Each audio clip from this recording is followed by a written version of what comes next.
نحمد الله العظيم نصلي ونسلم على الرسول الكريم أما بعد فقد قال الله سبحانه وتعالى في كلامه القديم والفرقان الحميد أعوذ بالله من الشيطان الرجيم بسم الله الرحمن الرحيم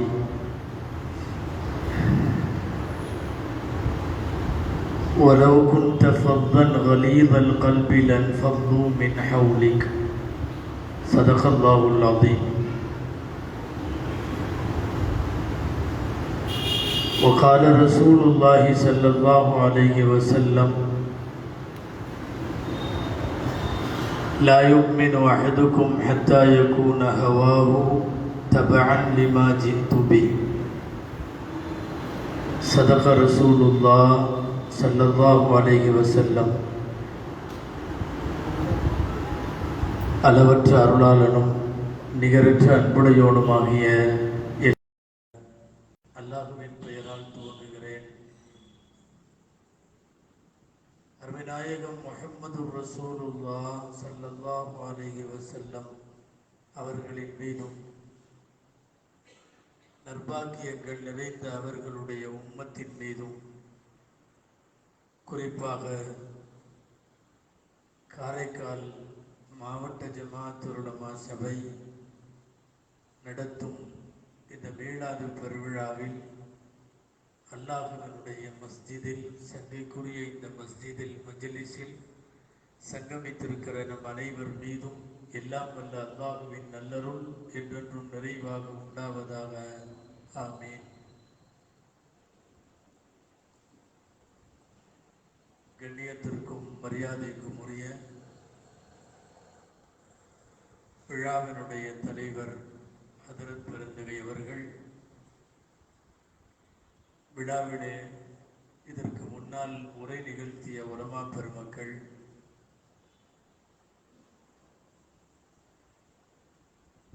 காரைக்கால் மாவட்ட மற்றும் இந்த வட்டார ஜமாஅத்துல் உலமா சபையினுடைய மாண்பார்ந்த அங்கத்தினர்கள், சங்கைக்குரிய இந்த பள்ளிவாசலுடைய நிர்வாகிகள்,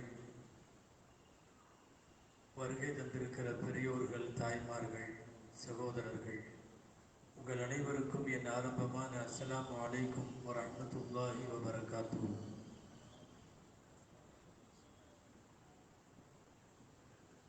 நபிகள் நாயகம் ஸல்லல்லாஹு அலைஹி வஸல்லம் அவர்களுடைய சமூக பணிகள் என்று எனக்கு தலைப்பு கொடுக்கப்பட்டிருக்கிறது.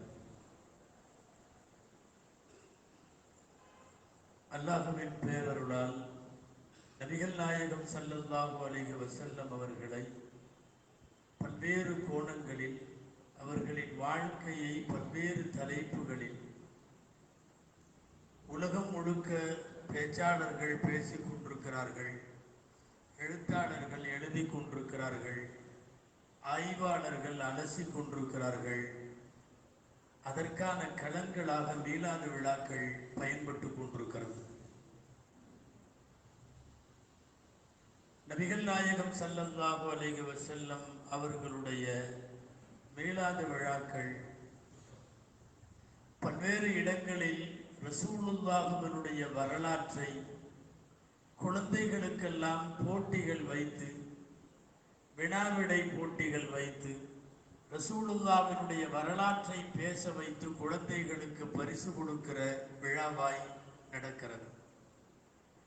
இன்னும் பல்வேறு இடங்களில் இதுபோன்ற மஸ்ஜிதுகளில் நபிகள் ஸல்லல்லாஹு அலைஹி வஸல்லமை பற்றி ஏதேனும் ஒரு கோணத்தை தலைப்பாக கொடுத்து அவற்றை பேச வைத்து இந்த உம்மத்து பெருமைப்படுகிறது. வேறு பல இடங்களில் மீலாது விழாக்கள் பல சமய தலைவர்களை அழைத்து பல்வேறு சமயங்களை சார்ந்த ஆலயங்களினுடைய பிரதிநிதிகளை எல்லாம் கூட்டி வந்து, அரசியல் தலைவர்களையும் கூட்டி வந்து, அதிகார வர்க்கங்களை எல்லாம் அமர வைத்து சமய நல்லிணக்க விழாவாகவும் மீலாது விழா நடத்தப்படுகிறது.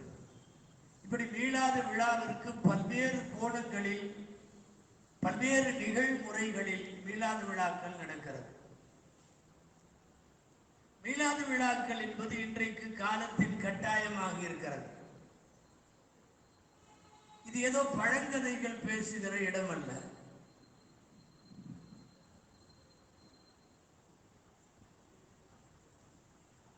நபிகள் நாயகம் ஸல்லல்லாஹு அலைஹி வஸல்லம் அவர்களுடைய வரலாற்றை வேறு வேறு கோணங்களில் பார்ப்பதற்கான நல்வாய்ப்பை ஏற்படுத்தி தருகிற களம்தான் மீளாது விழாக்கள். இதை இன்றைக்கு எல்லாரும் ஒத்துக்கொள்ள துவங்கி இருக்கிறார்கள். ஒரு சில இயக்கங்களை சார்ந்த மீளாது விழாவினுடைய ஆழ அகலங்களை விளங்காத சில பேர் வேண்டுமானால் விதண்டாவாதமாக அவைகளை வேண்டாம் என்று சொல்லுகிறார்களே தவிர மற்றவர்களெல்லாம் ஒத்துக்கொள்ளுகிறார்கள். எனக்கு ஒரு ஆச்சரியம் இருந்தது.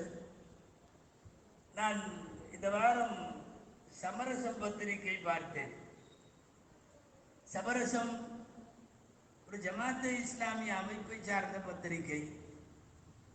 ஜமாத்தே இஸ்லாமிய அமைப்பு, நான் அதனுடைய உள்ளுக்குள்ளெல்லாம் போய் பேச வரல. பொதுவாக அவர்கள் எல்லாம் இந்த மீளாது விழாக்களில் உடன்பாடு இல்லாதவர்கள். எந்த காலத்திலும் அவர்கள் அதையெல்லாம் சொன்னதில்லை, தூக்கி பிடித்ததில்லை.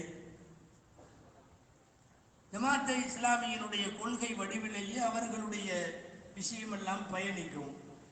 ஆச்சரியம் என்னவென்றால் இந்த சமரசத்தினுடைய அட்டை படத்திலேயே எழுதியிருக்கிறார்கள், மீளாத விழாக்களில் காலத்தின் கட்டாயம். மீளாத விழாக்கள் காலத்தின் கட்டாயம் என்று தலைப்பு செய்தி அட்டை படத்திலேயே. எதுல? சமரசத்துல. ஆச்சரியமாக இருக்கிறது. முரண்பட்ட கொள்கைகளை கொண்டவர்கள் கூட இன்றைக்கு ஒத்துக்கொள்ளுகிறார்கள், நபிகள் நாயகத்தின் வரலாறு பேசப்பட வேண்டும், பரவலாக பேசப்பட வேண்டும், விரிவாக ஆராயப்பட வேண்டும். பல இடங்களில் பொதுவாக பேசுகிறார்கள், சில இடங்களில் குறிப்பிட்ட தலைப்பை ஒட்டி பேசுகிறார்கள். இங்கே எனக்கு ரசூலுல்லாஹ் செய்த சமூக பணிகளை குறித்து அந்த கோணத்தில் சில விஷயங்களை சொல்லி இருக்கிறார்கள் கண்ணியத்திற்குரிய உலமாக்கள். இப்படி பரவலாக பேச வேண்டிய காரணம் என்னவென்றால், ரசூலுல்லாஹ் ஸல்லல்லாஹு அலைஹி வஸல்லம் அவர்களுக்கு பின்னால் இனி கியாமத்து வரை ஒரு நபி வர முடியாது. வேற நபி வர்றதா இருந்தா கொஞ்ச நாள் இவங்களை விட்டுட்டு அடுத்த நபியை தூக்கி பிடிச்சுக்கலாம். மூசா அலைஹிஸ்ஸலாமை பற்றி பேசிக்கொண்டே இருந்தார்கள். ஈசா அலைஹிஸ்ஸலாம் வந்தவுடன் அதை விட்டு விடுவார்கள். ஒவ்வொரு நபி வருகிற போது, அந்த நபி மரணிக்கிற போது, அந்த நபியின் சட்டங்கள் காலாவதியாகிற போது, அந்த ஷரியத்தின் தேதி முடிவடைந்து விடுகிற போது அடுத்த இதை பத்தி பேச ஆரம்பிச்சிடலாம். ஆனால் நமக்கான செய்தி என்னவென்றால், நபிகள் ஸல்லல்லாஹு அலைஹி வஸல்லம் வந்ததற்கு பின்னால் கியாமத்து வரை வேறு நபி இல்லை. ரசூலுல்லாஹுவுக்கு தரப்பட்ட திருக்குர்ஆனுக்கு பின்னால் கியாமத்து வரை வேறு ஒரு வேதம் வரப்போவதில்லை. எனவே வேத வருகைகள் நின்று போய்விட்டது. நுபுவத் என்பது முற்று பெற்று விட்டது. நபிமார்கள் இனி வரப்போவதில்லை என்றால், வந்த ஒரு நபியை காலம் முழுக்க நீங்கள் பேசியாக வேண்டும். அந்த 63 வருஷ வாழ்வு, நீங்கள் 60,000 ஆண்டுகள் பேசினாலும் புதிய செய்திகளை உலகத்திற்கு சொல்லிக் கொண்டே இருக்கிற வாழ்வு ரசூலுல்லாஹ்வுடைய வாழ்வு. ஸல்லல்லாஹு அலைஹி வஸல்லம் ஒரு 200-300 வருஷத்திற்கு முன்னாலே இருந்த உலமாக்கள் இதே ரசூல் ஸல்லல்லாஹு அலைஹி வஸல்லமுடைய வரலாற்றை பேசினார்கள். அவர்கள் வாழ்ந்த காலத்திற்கு தேவையான வழிகாட்டலை அந்த வரலாறு தந்தது. இப்ப இன்னைக்கு நாம் ஆன்லைன் உலகத்தில், விஞ்ஞானம் வித்தை செய்து கொண்டிருக்கிற உலகத்தில், தகவல் தொழில்நுட்பம் உச்சகட்ட வளர்ச்சியை நோக்கி பயணித்துக் கொண்டிருக்கிற இந்த காலத்தில் ரசூலுல்லாஹ்வுடைய வரலாற்றை பேசினால் புதிய கோணத்தில் அது செய்தி தருகிறது. அது ஒரு அல்ல குறையாத அட்சய பாத்திரம், வர வர வந்து கொண்டே இருக்கிறது. அது ஒரு பிளெக்சிபிள் ஹிஸ்டரி, அதாவது வளைந்து கொடுக்கிற, விரிந்து கொடுக்கிற வரலாறு. இன்னமும் 5000 ஆண்டுகள் கழித்து ஒரு மீளாது நடக்கட்டும், அந்த மீளாதிலே ரசூலுல்லாஹ்வை யாராவது பேசட்டும். அன்றைக்கு வாழுகிற அந்த சமகாலத்திற்கு தேவையான செய்திகளை ரசூலுல்லாஹி ஸல்லல்லாஹு அலைஹி வஸல்லம் வரலாறு நிச்சயமாக தரும். எனவேதான் ரசூலுல்லாஹி ஸல்லல்லாஹு அலைஹி வஸல்லம் வரலாறு திரும்ப திரும்ப பேச வேண்டும். உலகத்திற்கான ஞானம் பிறந்ததும், உலகத்தினுடைய தடம் மாறியதும், உலகத்தினுடைய பயணம் வேறு திசைக்கு பயணப்பட்டதும் எல்லாம் ரசூலுல்லாஹ்வுடைய வருகையை வைத்துத்தான். கிமு கிபி என்று பிரித்ததை விட நாயகம் வருகைக்கு முன், நாயகம் வருகைக்கு பின் என்றுதான் உலக வரலாறு பிரிக்கப்பட வேண்டும். நபி ஸல்லல்லாஹு அலைஹி வஸல்லம் வருகைக்கு முன் பிரித்த துன்யா வேறு, பின்பு உருவாக்கப்பட்ட ரசூலுல்லாஹ்வால் கட்டமைக்கப்பட்ட உலகமும் அதன் பாதையும் வேறு. அந்த அடிப்படையில் தான் நபிகள் ஸல்லல்லாஹு அலைஹி வஸல்லத்தினுடைய குடும்பவியலை பேசுகிறார்கள், ரசூலுல்லாஹ் முன்னெடுத்த பொருளாதாரம் பேசுகிறார்கள், அவர்கள் இந்த உலகத்திற்கு காட்டிய அரசியலை பேசுகிறார்கள், அவர்களின் ஹதீசுகள் என்கிற அந்த பொன்மொழிகளுக்குள்ளே ஒளிந்து கிடக்கின்ற அறிவியலை, விஞ்ஞானத்தினுடைய விந்தையை பேசுகிறார்கள். பல்வேறு கோணங்களில் சமூகம் சார்ந்து அவர்களுடைய செயல்பாடு எப்படி இருந்தது என்பதும் நபிகள் நாயகம் ஸல்லல்லாஹு அலைஹி வஸல்லத்தினுடைய வாழ்க்கையின் ஒரு கோணம்.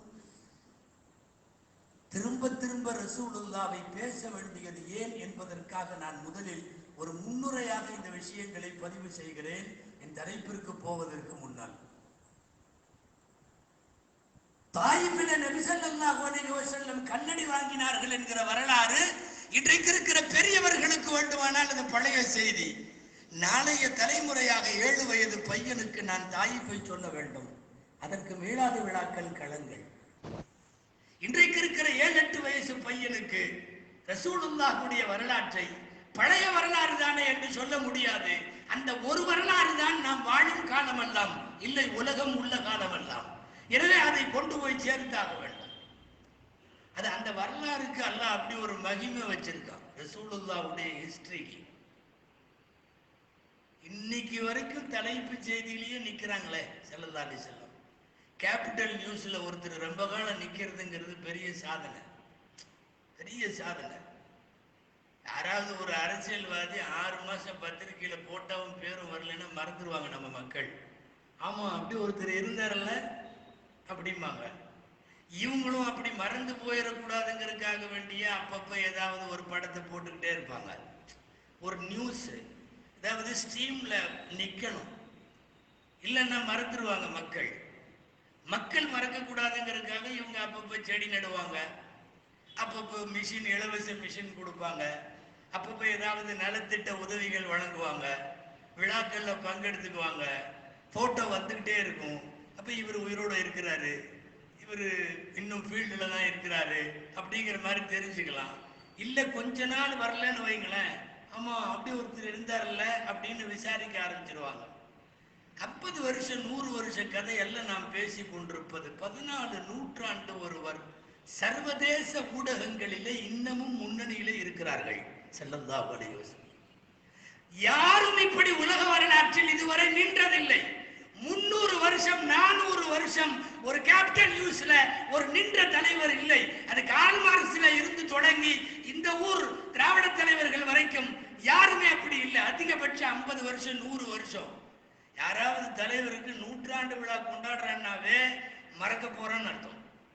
அடுத்த நூற்றாண்டுல அவங்களை பத்தி பேச மாட்டான். 500 வருஷங்களை தாண்டி பேசப்படுகிற தலைவர் யார் சொல்லுங்கள்? சில 100 ஆண்டுகளை கடந்து விட்டாலே மறந்து போய் விடுகிற உலகத்தில் 1400 வருஷமாக களத்தில் நிற்கிறார்கள் நபிகள் ஸல்லல்லாஹு அலைஹி வஸல்லம். சும்மா களத்தில் நிக்கல, ஸ்லீப்பிங் மோட்ல நிக்கல, கள போராளியாக நிற்கிறார்கள். ஏன்னா இந்த பக்கம் திட்டிக்கிட்டே இருக்கிறான், அவன் என்னமோ தெரியல வேற யாரையும் திட்ட மாட்டேங்கிறான், ரசூலுல்லாஹ்வை தான் திட்டுறான். வேற வார்த்தையில சொல்றதுன்னா ரசூலுல்லாஹ் அவனை தூங்க விட மாட்டேங்கிறாங்க. இந்த பக்கம் நம்மள மாதிரி ஒரு குரூப் உட்கார்ந்துக்கிட்டு மேடை மேடையா ரசூலுல்லாஹ்வை பாடுறேன், புகழ்றேன், பேசுறேன், இப்படியே ஒரு குரூப்பாக புகழ்கிற ஒரு கூட்டம். மறுபக்கம் ரசூலுல்லாஹ்வை விமர்சிக்கிற, எழுதுகிற, பேசுகிற, சேற்றைவாரி இறைக்கிற, விஷமத்தனமாக வார்த்தைகளை வெளியிடுகிற, ரசூலுல்லாஹ்வின் விஷயமாக கார்ட்டூன் வரைகிற, படம் எடுக்கிற, இப்படி ஒரு பெரிய ஒரு கும்பல் இருக்கு. இது இந்த பக்கம் உள்ளவங்கள கூட்டம்னு சொல்லுவோம், இதை கும்பல்னு சொல்லுவோம். தமிழ்ல ரெண்டு வார்த்தைக்கு வித்தியாசம் இருக்கு, உங்களுக்கு தெரியுமா? கூட்டம் வேற, கும்பல் வேற. அக்கிரமம் பண்றவங்க எல்லாம் ஒண்ணு சேர்ந்தாங்கன்னா கும்பல்னு சொல்லணும். வேற ஏதாவது நல்ல காரியத்துக்காக கூடுறாங்கன்னா கூட்டம்னு சொல்லணும். ரசூலுல்லாவை பற்றி பிளஸ்ஸாக பேசுகிறவர்கள் தான் கூட்டம், மைனஸாக பேசுகிறவர்களுக்கு பெயர் கும்பல். நம்மளுக்கு இது தெரியாமையே சில டைம்ல மாற்றி விட்டுருவாங்க. ஜமாத்தார்கள் கும்பலாக நின்றார்கள்மா, அத்தனை பேர் என்னமோ அத்துமீறி நிற்கிற மாதிரி. அவர்கள் கும்பல் அல்ல, அது கூட்டம். சமூக விரோதிகள் கும்பல், திருட்டு கும்பல், வழிப்பறி கும்பல். கும்பல் என்கிற வார்த்தையை தவறான அகராதிகளை பயன்படுத்தப்படுவது. எனவே ஒரு கும்பல் ரசூலுல்லாவை தொடர்ந்து தாக்குகிறார்கள். இன்னும் ஒரு 100 வருஷத்துக்கு அப்புறம் விட்டுட்டு வேற யாரையாவது தாக்க வேண்டியதானே? முடியாது. உங்களால் முஹம்மது ஸல்லல்லாஹு அலைஹி வஸல்லம் அவர்களோடு தான் இனி துனியா பயணிக்கும், கியாமத்து வரை பயணிக்கும். இந்த பக்கம் பேசிக்கொண்டே இருப்பார்கள் சில கூட்டங்கள் ரசூலுல்லாவினுடைய அகமியங்களையும் மகோன்னதங்களையும். மறுபக்கம் எழுதுற எல்லாமே ரசூலுல்லாவுடைய டாபிக்ல தான் அந்த கும்பல் எழுதுவான். டென்மார்க்ல ஒருத்தன் கார்ட்டூன் வரைகிறான், ஒருத்தன் பார்த்தா இன்னசென்ட் ஆஃப் முஸ்லிம்ஸ்னு 2012 அவன் படம் வரைகிறான். இப்படி ஒரு கூட்டம். இன்னைக்கும் கூட நீங்க ரசூலுல்லாவை பத்தி சும்மா ஒரு 40 பக்கம் புக் எழுதுனீங்கன்னா சர்வதேச அளவில் ஃபேமஸ் ஆயிடலாம். ஏன்னா உங்களுக்கு உதவுவதற்கு பெரிய பெரிய சர்வதேச உதவி குழுக்கள் தயார், உங்களை பிரஸ்தாபிக்க ஊடகங்கள் தயார். ஆக புகழோ இகழோ மெயின் ஸ்ட்ரீமில் இன்றைக்கு வரையும் 14 நூற்றாண்டுகளாக நின்று கொண்டிருக்கிற தலைவராய் நபிகள் நாயகம் ஸல்லல்லாஹு அலைஹி வஸல்லம். வேற யாரும் இப்படி வரைக்கும் இதுவரைக்கும் உலகத்தில் ஃபீல்டில் நிக்கல. நான் சொல்லுவது குறைத்து சொல்லவில்லை, நபிமார்கள் உட்பட, நபிமார்கள் உட்பட. அப்படி ஒரு பாக்கியத்தை அல்லாஹ் நமக்கு தந்திருக்கிறான். நாம் நபிகள் நாயகம் ஸல்லல்லாஹு அலைஹி வஸல்லத்தின் வழியாக பெற்ற உயர்வுகளாய் இவைகளை எல்லாம் சொல்ல வேண்டும். ரசூலுல்லாஹி ஸல்லல்லாஹு அலைஹி வஸல்லம் அவர்கள் முன்னெடுத்த சமூக பணிகள் ஒரு குறிப்பிட்ட தலைப்பு என்பதாலே பரவலாக பேச முடியாவிட்டாலும் ரசூலுல்லாஹ்வினுடைய வரலாற்றில் ஒரு கோணத்தை முழுவதுமாக தெல்ல தெரிந்து கொள்ள வேண்டிய பொறுப்பு நமக்கு இருக்கிறது என்ற அடிப்படையில் நாம் யோசிக்க வேண்டும். ஒரு சமூகம், ஒரு சமூகத்தை கட்டமைக்கிறார்கள் நபி ஸல்லல்லாஹு அலைஹி வஸல்லம். அந்த சமூகத்திற்கான கல்வி, பொருளாதாரம், அரசியல் வலிமை, அந்த சமூகத்தில் இருக்கிற மூட நம்பிக்கைகளை களைந்து பாவங்களிலே இருந்தவர்களை வெளிக்கொணர்ந்து அவர்களை பரிசுத்தவான்களாக ஆக்கி நிறுத்தி ஒரு மிகப்பெரிய வேலை. இதுதான் சமூக கட்டமைப்பு. இந்த வேலையை சர்வ சாதாரணமாக செய்கிறார்கள் நபிகள் நாயகம் ஸல்லல்லாஹு அலைஹி வஸல்லம். முதல்ல ஒரு சமூகத்தை கட்டமைக்கணும், நான் சொல்றதை எல்லாம் நீங்க கேட்கணும்னா என்னுடைய கடந்த கால வாழ்க்கை பரிசுத்தமா இருக்கணும். அப்பத்தான் நான் கூப்பிட்டா வர முடியும், நான் சொல்றதை கேட்க முடியும். ரசூலுல்லாவுக்கு அந்த தகுதி இருந்தது. 40 வயசு வரை கூட வாழ்கிற மக்களிடத்தில் நற்பெயர் பெறுகிறார்கள் இல்லையா? அல்லமீன் என்று பெயர், அஸ்ஸாதிக் என்று பெயர். இவர் உண்மையாளர், இவர் நம்பிக்கையாளர், இவர் பொய் பேச மாட்டார், இவரை நம்பி எதையும் ஒப்படைக்கலாம். பொருட்களை ஒப்படைத்தார்கள், வீடுகளை ஒப்படைத்தார்கள், வீட்டு சாமான்களை ஒப்படைத்தார்கள், ஒரு கட்டத்தில் ஊர் பாதுகாப்பை கூட ஒப்படைத்தார்கள். காரணம் அவர்கள் அல்லமீன், காரணம் அவர்கள் அஸ்ஸாதிக். இப்படியெல்லாம் புகழப்படுகிற ஒரு சூழ்நிலையை முதல்ல உருவாக்கிட்டு தான் 40 வயசுக்கு மேல அவர்கள் கட்டமைக்கிற சமூகத்திற்கு முதல் தேவை என்னன்னா, தமிழ்ல சாதாரண கொஞ்சம் இறங்கி சொன்னா யோகிதைன்னு ஒரு வார்த்தை பயன்படுத்துறமல்ல, தகுதி திராணின்னு சொல்றமல்ல, அந்த தகுதி ரசூலுல்லாவுக்கு மட்டும்தான் இருந்தது. கேட்டாங்களே, 40 வருஷம் உங்க கூட வாழ்ந்தன்ல, 40 வருஷம் நான் போய் பேசியிருக்கிறேன்னா, 40 வருஷம் ஏமாத்தி இருக்கிறேன்னா, 40 வருஷம் அமானிதத்துல மோசடி செஞ்சிருக்கிறேன்னா. நீங்க கேள்விப்பட்டிருக்கலாம், அபூ சுஃபியான் அப்படிங்கிற ஒரு அல்லாஹ் பின்னாளிலே இஸ்லாமிய வாய்ப்பை கொடுத்து விட்டான் ரலியல்லாஹு அன்ஹு. ஆரம்பத்துல காபிர்களின் படைத்தலைவராக இருக்கிற போது அந்நிய அரசர் ஹெர்கல் மன்னர் கூப்பிட்டு கேள்வி எல்லாம் கேட்பார். நான் எல்லாம் சொல்றதுக்கு வரல, சுருக்கமா கடந்துருவேன்.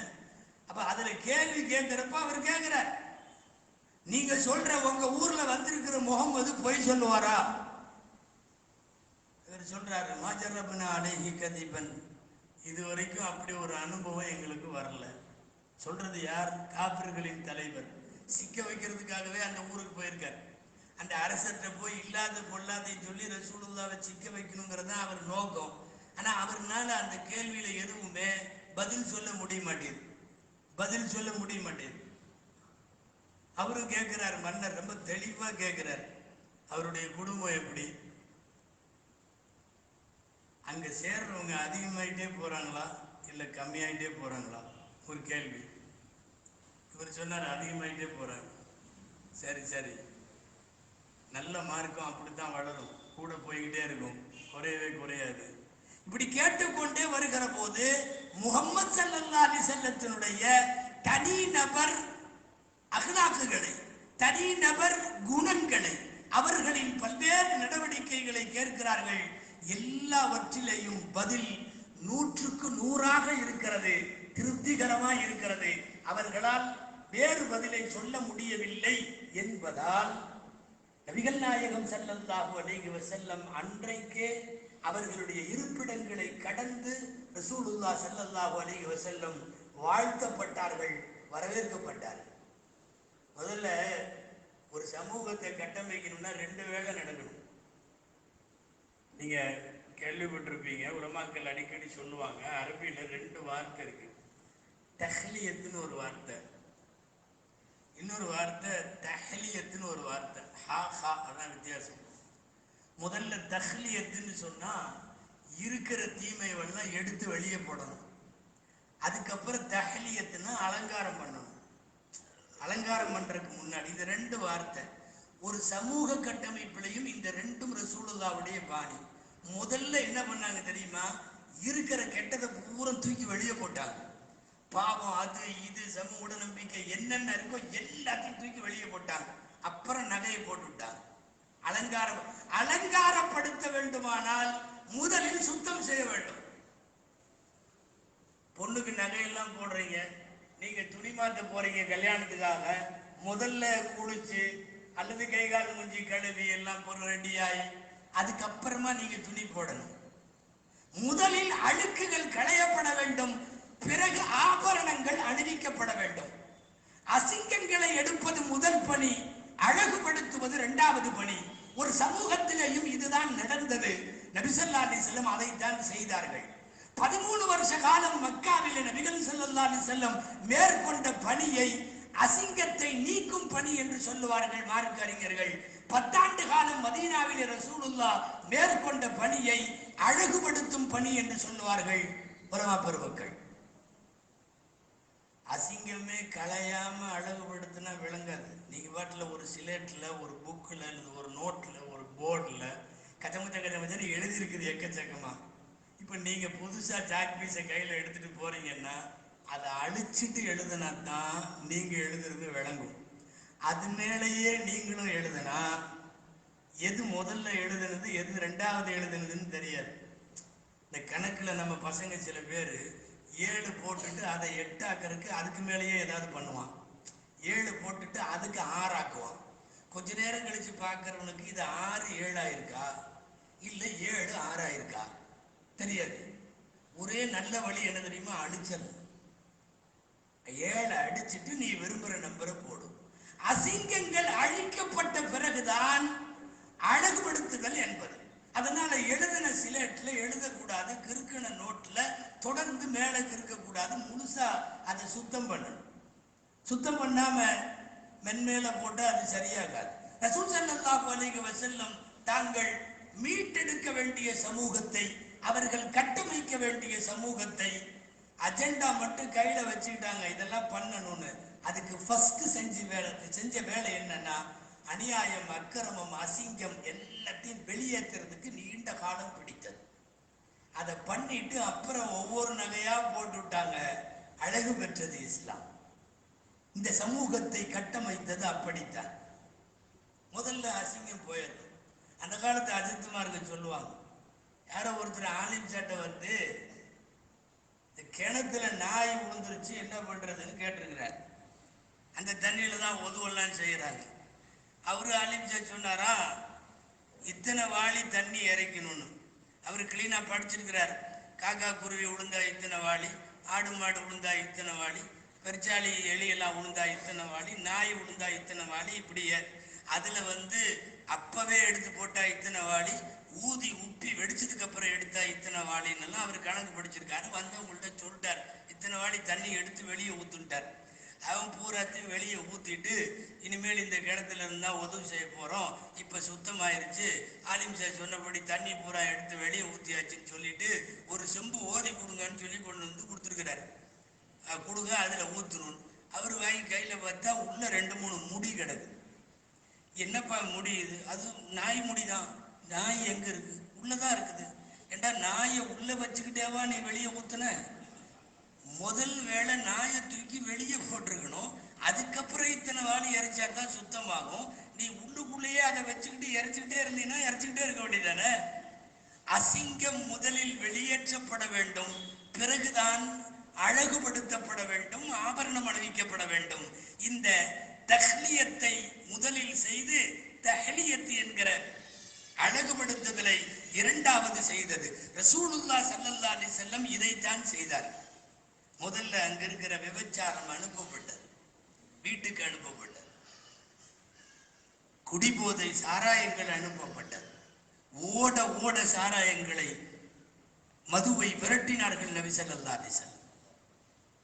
ஆச்சரியமா இருக்கு. உலகத்திலேயே எந்த வரலாற்றுல எந்த தலைவனுக்கும் இது சாத்தியம் இல்லை. ஏன்னா குடும்பத்துல குழந்தையிலிருந்து கிழமை வரையும் குடிக்கிறது அவ்வளவு பெரிய ஒரு கௌரவமாக கருதிய ஒரு சமூகத்தில் ஸல்லல்லாஹு அலைஹி வஸல்லம் ஒரு 23 ஆண்டு காலத்தில் ஏற்படுத்திய அவர்களுடைய சமூக புரட்சி, மதுவின் வாடையே இல்லாத ஒரு அரேபிய தீபகற்பத்தை அவர்களால் உருவாக்க முடிந்ததுன்னா எங்கேயுமே முடியலையாங்க. எல்லாம் கனவு கண்டாங்கல்ல.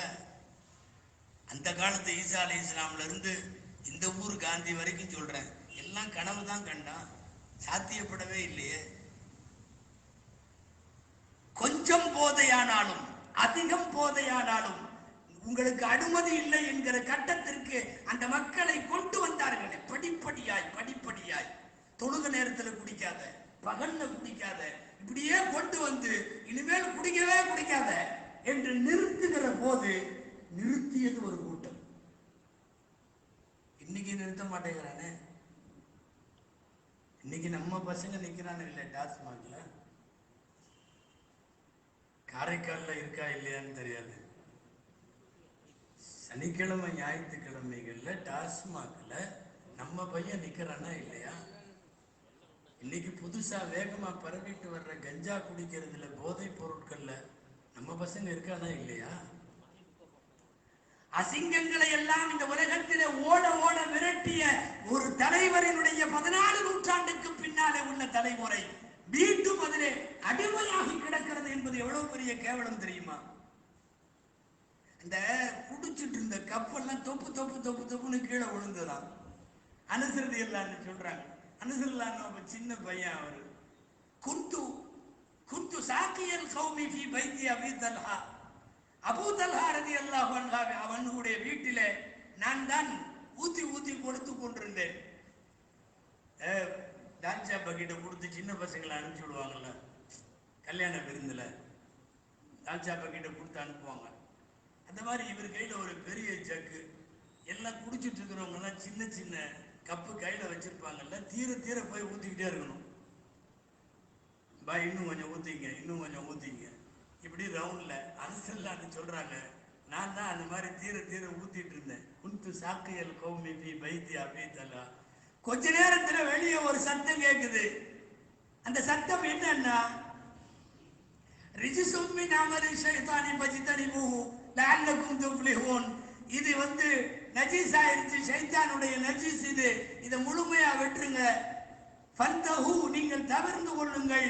இந்த ஆயத்து இறங்கிருச்சு, ரசூலுல்லாஹ் சொல்லிட்டாங்க, மது ஹராம் ஆயிருச்சுன்னு.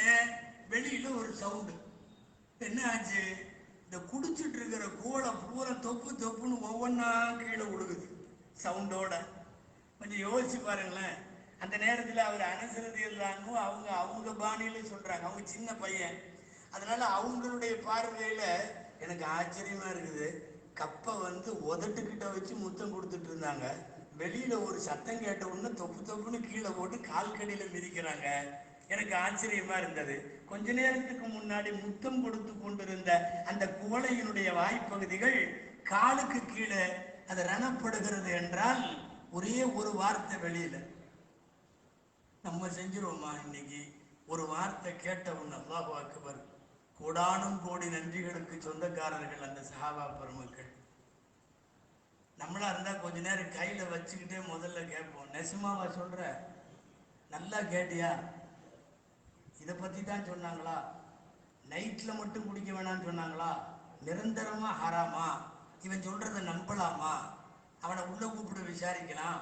நம்மள்ட்ட இம்முட்டு கேள்வி இருக்கு. அவ்வளவு சீக்கிரம் எல்லாம் கீழே எல்லாம் போட மாட்டோம். ஒரு சத்தம் இது அல்லாஹ் ரசூலுக்கு ஒத்து வரல அப்படின்னா கீழே போட்டாச்சு. போட்டுட்டு என்ன பண்ணாங்க தெரியுமா? இப்ப இந்த வாசம் எப்ப ரசூலுக்கு பிடிக்கலையோ, இதுக்கு முன்னாடி எத்தனைதோ தடவை போயிருக்காங்க. நான் எப்ப அல்லாஹ் ரசூலுக்கு இந்த வாசம் பிடிக்கலையோ, இனி இதோட போய் ரசூலுல்லாவை சந்திக்க கூடாது. அத்தர் இருக்குதான்னு கேட்டாங்க. நம்மளுக்கு சில பேர் ஏதாவது சிகரெட்டு கஞ்சா அது இதுன்னு அத்தரை போட்டு பூசின்னு பூசிக்குவாங்க. அத்தரை தாண்டி அது மணக்குங்கிறது வேற. பூசிக்குவாங்க அத்தரை. இவங்க என்ன பண்றாங்கன்னா அனுசரதி இல்லான்னுட்டு அங்கேயே கேட்கிறாங்க. யாரு இவ்வளவு நேரம் ஊத்தி கொடுத்துட்டு இருந்தவர்கிட்ட அத்தர் இருக்குதான்னாங்க. அவங்க அம்மா உம்மு சுலைம் ரலியல்லாஹு அன்ஹா வீட்டுல இருக்கிறாங்க. அந்த உம்மு சுலைம் ரலியல்லாஹு தஆலா அன்ஹா, நீங்க கவனிக்கணும், ரசூலுல்லாஹ் ஸல்லல்லாஹு அலைஹி வஸல்லமுடைய வேர்வையை ஒரு பாட்டில்ல வச்சிருந்தாங்க. அதுதான் மதீனாவுக்கே அத்தர். ரசூலுல்லாஹ்வுடைய இந்த நெற்றியினுடைய வேர்வை 2-3 துளி இருக்குமல்ல, அதை வச்சுக்கிட்டு தண்ணியை ஊத்திட்டே இருக்கலாம். அந்த கஸ்தூரி வந்துகிட்டே இருக்கும் எவ்வளவு நாள் ஆனாலும். யாரா இருந்தாலும் போய் உம்மு சுலைம்கிட்ட கையை நீட்டினா அத்தர் ஊத்துவாங்க. அந்த பாட்டில வாங்கி பூரா தேய்ச்சிக்கிட்டு, சும்மா திடீர்னு 10 பேர் ஒரே அத்தரை கப்ப கப்பன்னு தேய்ச்சிட்டு போனா எப்படி இருக்கும்? பயங்கர மனத்தோட போய் ரசூலுல்லாஹ்ட்ட நின்றார். நின்ற உடனே இவங்க எல்லாம் கேட்கறதுக்கு முன்னாடியே நீங்க என்னவெல்லாம் கேட்கணும்னு நினைக்கிறீங்களோ அதுக்கெல்லாம் பதில் சொல்ற மாதிரி ஸல்லல்லாஹு சொன்னாங்க, குல்லு முஸ்கிரின் ஹராம் கலீலுஹு வ கதீருஹு ஹராம். எல்லா போதை தரக்கூடிய அனைத்தும் ஹராம். அதில் குறைந்த அளவும் ஹராம், கூடுதல் அளவும் ஹராம். இதுக்கு மேல கேள்வி கேட்க முடியாது. இப்ப நம்மளா இருந்தோம்னு வைங்களேன், அந்த இடத்துல இது கூடுமா அது கூடுமா? இந்த பீருன்னு ஒன்று விற்கிறாங்க, அது அவ்வளவா கிக்கு ஏறாதுன்னு சொல்றாங்க. இப்ப நம்ம பசங்க அப்படித்தானே சொல்றான். எவனோ சொல்லி விட்டான் பீரெல்லாம் ஹலாலுங்கிற மாதிரி. அப்போ உடனே இவன் டாஸ்மாக்கு அது இது சாராயம் மது ரம்மு ஜின்னு விஸ்கி இளவலாமோ இருக்குல்ல, அப்போ அதையெல்லாம் வந்து பீர் வந்து ஒன்றும் பிரச்சனை இல்லைன்னு சொல்லிட்டாங்க. அது பாடிக்கு வந்து இது ஆகிறது அப்படி இப்படின்னு எவனோ கல்லூரி பசங்கள்ட்ட சொல்லி, இது எவனும் மார்க்கத்தில் ஹலால் பத்துவா இப்போலாம் நிறைய வருது. ஆமாம், நீங்கள் பார்த்தீங்கன்னா இப்போலாம் ஆன்லைன் பத்துவாவே ஓடிட்டு இருக்கு. ஆன்லைன் கேள்வி பதில் என்ன கேட்டாலும் சரி, டப்பு டப்புன்னு பம்பர் பதிலடி. ஆமாம், நிறைய வித்துட்டு இருக்காங்க சேலுக்கு.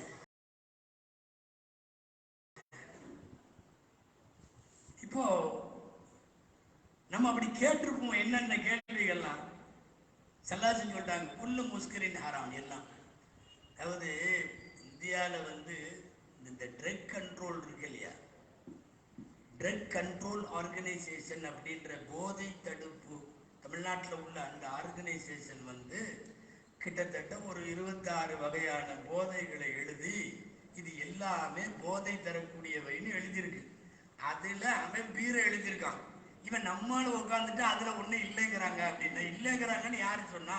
எவன் வெளியிடுறானோ அரசாங்கமும் அவன் சொல்றான் பீர் வந்து அது போதை தரக்கூடியதுன்னு. ரசூலுல்லாஹ் இந்த கேள்விக்கெல்லாம் வேலை வைக்கல. குல்லு முஸ்கிரின் ஹராம், போதை தரும் எல்லாம் ஹராம் ஆகும். அதுல அத்தனையும் வந்துருச்சு. இன்னைக்கு நம்ம பசங்க என்னென்னமோ பண்றானே, அதுல எத்தனை வகை இருக்கோ அத்தனையும் பண்றானே. கஜா குடிக்கிறான், கஜா கிடைக்கலன்னா என்னமோ அந்த கடையில விற்கிறாங்க சிறப்பு என்னமோ ஒண்ணு மெடிக்கல்ல, அதை வாங்கி ஊத்துறான். என்னமோ ஒரு பாட்டில் ஒண்ணு இருக்கு, ஏதோ ஒன்று கோரக்கு அதெல்லாம் வாங்கி எல்லாம் உள்ள அது ஒரு 2 பாட்டில் ஒன்றா ஏற்றிட்டு அது மொத்தத்தில் அவன் மிதக்கணும். கொஞ்ச நேரம் அவன் மிதக்கணும். அதனால அதை ஊற்றிக்கிறான். ஒன்றும் கிடைக்கலன்னா என்னமோ பிளாஸ்டிக் எல்லாம் பற்ற வச்சு, இப்போ பிளாஸ்டிக் பாலிதீன் பையெல்லாம் பற்ற வச்சு அதனுடைய புகை என்னமோ ஸ்மெல் பண்ணி என்னமோ பண்ணுறான். ஊசியெல்லாம் வந்துருச்சு, அவன் பாட்டில் போட்டுக்கிறான். அவங்க அம்மா காய்ச்சலுக்கு எத்தனை தடவை வளர்ந்துருக்கும் ஊசி போட சொல்லி. எல்லாம் இப்போ தானாக ஊசியை வாங்கி வாங்கி ஊசி குத்திக்கிறான். நிறைய போதைகள். ரசூலுல்லாவுடைய வார்த்தை குல்லு முஸ்கிரின் ஹராம் கலீலுஹு வ கதீருஹு ஹராம். கொஞ்சமா இருந்தாலும் சரி, கூடுதல. ஏன்னா வருங்காலத்தில் நம்ம இப்படியெல்லாம் கேட்போம். நாங்கள் ரொம்ப தள்ளாடுற அளவுக்கு குடிக்கல, சும்மா ஒரு கிளாஸ் அது மட்டும் கொஞ்சம் ஊற்றிக்கலாமா அப்படின்னு கேட்பீங்க. இதுக்கெல்லாம் சேர்ந்து விட முன்னாடியே சொல்லிட்டாங்க, கொஞ்சம் ஒரு ஸ்பூனாக இருந்தாலும் சரி, கொஞ்சமாக இருந்தாலும் ஹராம், நிறையா இருந்தாலும் ஹராம். ஏன்னா இந்த கொஞ்சமா நிறையாங்கிறதெல்லாம் முடிவே செய்ய முடியாது. புதுசா குடிக்கிறவனுக்கு ஒரு கிளாஸ்லயே ஆடிடுவாங்க. நீண்ட கால குடிகாரமா இருந்தானா அவன் ஒரு ஃபுல்லுக்கு பின்னாடியே ஸ்டடியா நிற்பான். என்ன ரொம்ப காலமா குடிக்கிறான். புதுசா இருக்கிறவன் ஒரு கோட்டர்லயே, நம்ம பொழப்பு ஒரு கோட்டர் ஃபுல்லெல்லாம் பேச வேண்டியதா இருக்கு.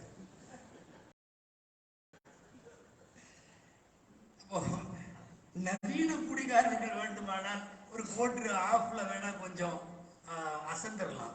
நாள்பட்ட குடிகாரன் அவன் 2 பாட்டில் கூட ஸ்டடியா இருப்பான். அதனால இவனுங்கள்ட்ட இது பேச்சே வேணாம். கலீலுஹு வ கதீருஹு ஹராம். போதை தரும் பொருள் எல்லாவற்றிலும் குறைந்த அளவு இருந்தாலும் ஹராம், கூடுதல் அளவு இருந்தாலும் ஹராம். அழகா ரசூல் ஸல்லல்லாஹு அலைஹி வஸல்லம் சொன்ன வார்த்தை. அன்றைக்கு ஒழித்த அந்த கூட்டம், அந்த மது அறவே இல்லாம போயிருச்சு. இன்னைக்கு வருத்தமா இருக்கு. மதுவை தாண்டி விட்டது கஞ்சா. தமிழக அளவில் உலமாக்கள் அதற்கான விழிப்புணர்வு கூட்டங்களை முன்னெடுத்து வருகிறார்கள். எல்லாம் பாதுகாக்கணும். நான் சொல்றது சும்மா டீக்கடை பெஞ்சில் பேசுற பேச்சல்ல. காவல்துறைகள்ல இருந்து, உளவுத்துறைகள்ல இருந்து பெறப்பட்ட தகவல், முஸ்லிம் சமுதாயத்தில் 100க்கு 22% கஞ்சா குடிக்கிறார்கள் இளைஞர்கள். எங்க 22% in 100. It means 1/4. 4ல் ஒரு பங்கு. நான் சொல்றது டேட்டா பேஸ், சும்மா சாதாரண செய்தி பேசல, புள்ளி விவரம் சொல்லுகிறேன். ஆய்வறிக்கையில பெறப்பட்ட தகவல் சொல்லுகிறேன். இல்லைன்னா நம்ம சமுதாயத்து மேல இப்படி தூக்கி ஒரு அபாண்டத்தை சொல்றதுக்கு உலமாக்கள் முன் வர்றதில்லை.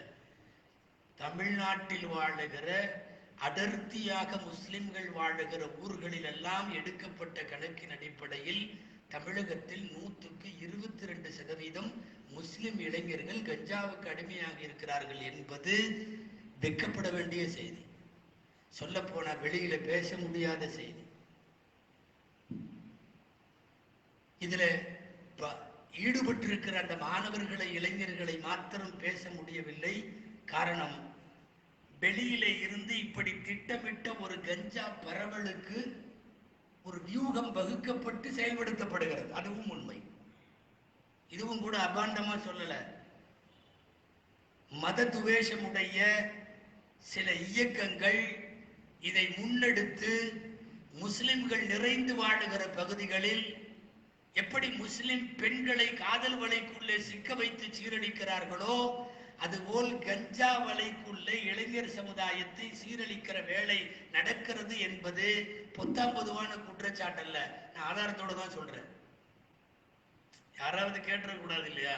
ஆமா, கஞ்சாவை இவங்க குடிப்பாங்க, கேட்டா அவங்க தான் தூண்டி விட்டாங்கன்னு சொல்லுவாங்க அப்படிங்கிற மாதிரி பேசக்கூடாது. நான் ஊர் பெயர் சொல்ல முடியாது.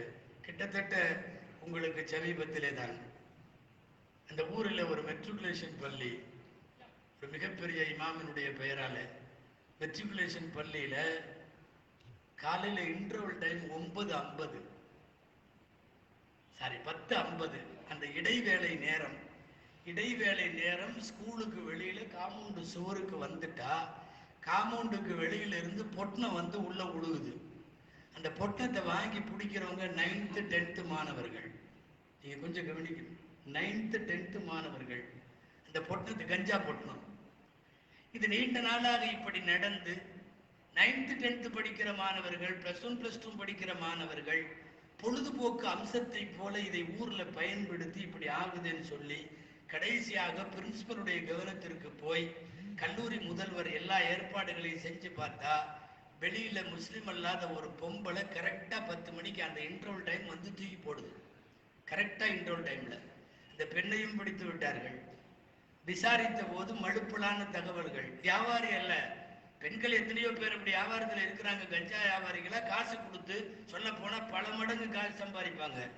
இலவசமாக ஒரு ஸ்கூல்ல இருந்து காம்பவுண்ட் சுவர் வழியாக தூக்கி போடப்படுகிறது என்றால், அன்பிற்குரியவர்களே, ஒரு சமூகம் உருப்படணும்னா அந்த இளைஞர்கள் இந்த மாதிரி தீமையிலிருந்து வெளியே வரணும். ரசூலுல்லாஹ் தங்களின் சமூகத்தை கட்டமைக்க கையில எடுத்த ஃபர்ஸ்ட் அஜெண்டா என்ன தெரியுமா? மது ஒழிப்பு, விபச்சார ஒழிப்பு, வட்டி ஒழிப்பு. இதெல்லாம் தான். இதெல்லாம் ஒழியாத வரைக்கும் ஒரு சமூக சீர்திருத்தம் சாத்தியமில்லை என்பது ரசூலுல்லாஹ்வுடைய முடிவு. சொல்ல போனா அல்லாஹ் வகுத்து கொடுத்த அஜெண்டா அது. நீங்கள் எப்போது மீண்டும் போதைக்கு திரும்புவீர்களோ, மீண்டும் எப்போது கஞ்சாவின் அடிமைத்தனத்திற்கு போவீர்களோ, முன்னேற்றம் சாத்தியம் இல்லை.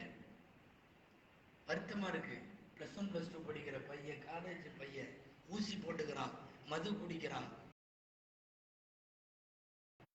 நாளைக்கு அவன் இந்த பள்ளிவாசலுக்கு முத்துவள்ளி தலைவர், செக்ரட்டரி, பொருளாளர். இன்னைக்கு இருக்கிற பெரியவங்க எல்லாம் மௌத்தா போயிட்டா நாளைக்கு பள்ளிவாசல்களை நிர்வகிக்க போவது யார்? மதரசாக்களை நிர்வகிக்க போவது யார்? நாளை இந்த சமுதாயத்தினுடைய முக்கிய பொறுப்புகள்ல வந்து உட்கார போவது யார்? இன்னைக்கு +2 படிக்கிறவன் தானே. அவன் இப்படி இன்றைக்கே ஊசி போட்டுக் கொண்டு சுற்றினான் என்றால், இன்றைக்கே அவன் கஞ்சாவை தேய்த்து கொண்டு போறான் என்றால், நான் எல்லா வகையிலும் சொல்லுகிறேன், அவன் அந்த சமூக சீர்திருத்தம் ஏற்படாத வரைக்கும் ஒட்டுமொத்த முஸ்லிம் சமூகம் திருந்த முடியாது. நபி ஸல்லல்லாஹு அலைஹி வஸல்லம் கையில எடுத்த ஒரு சமூக கட்டமைப்புக்கான முதலாக ரசூலுல்லாஹ் முன்னெடுத்த செய்திகள் இவைகள் தான்.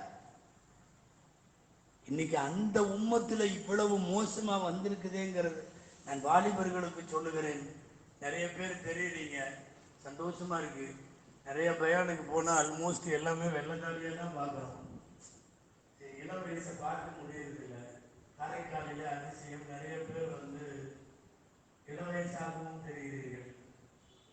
அன்பிற்குரிய சகோதரர்களே, இந்த பழக்கத்துக்கு அடிமையான பொண்ணு கேட்டா கட்டி கொடுக்காதீங்கிறாங்க. இந்த மாதிரி பழக்கங்களை உள்ள படுத்துட்டா நோய் விசாரிக்கிறது கூட போகாதீங்கிறாங்க. செல்லாது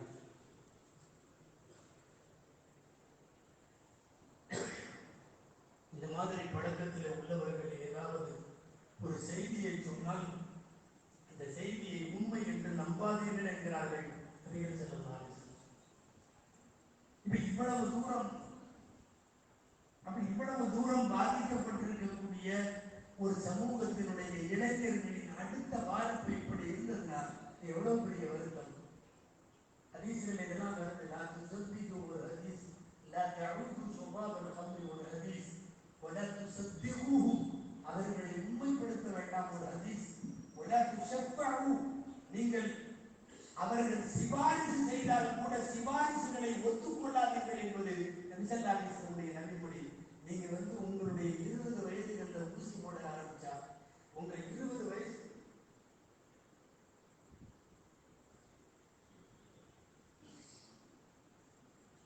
20 வயசுகள்ல கையில வச்சு எதையும் தேய்க்க ஆரம்பிச்சா, இப்ப என்னமோ பண்றாங்க.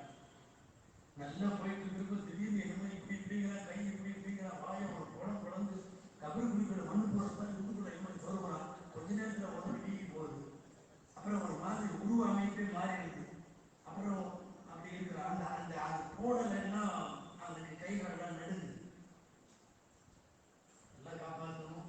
தமிழக முஸ்லிம்கள் தங்களுடைய நீண்ட கால வரலாற்றில் இவ்வளவு தூரம் போதைகளுக்கு அடிமையாக ஒரு இளைஞர் கூட்டத்தை தமிழ் முஸ்லிம் சமுதாயம் இதுக்கு முன்னாடி பார்க்கல.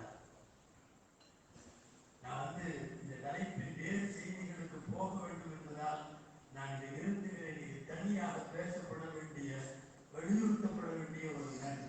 ஸல்லல்லாஹு அலைஹி வஸல்லம் இந்த சமூகத்தை கட்டமைக்க அவர்கள் முதலிலே கையில எடுத்தது இது.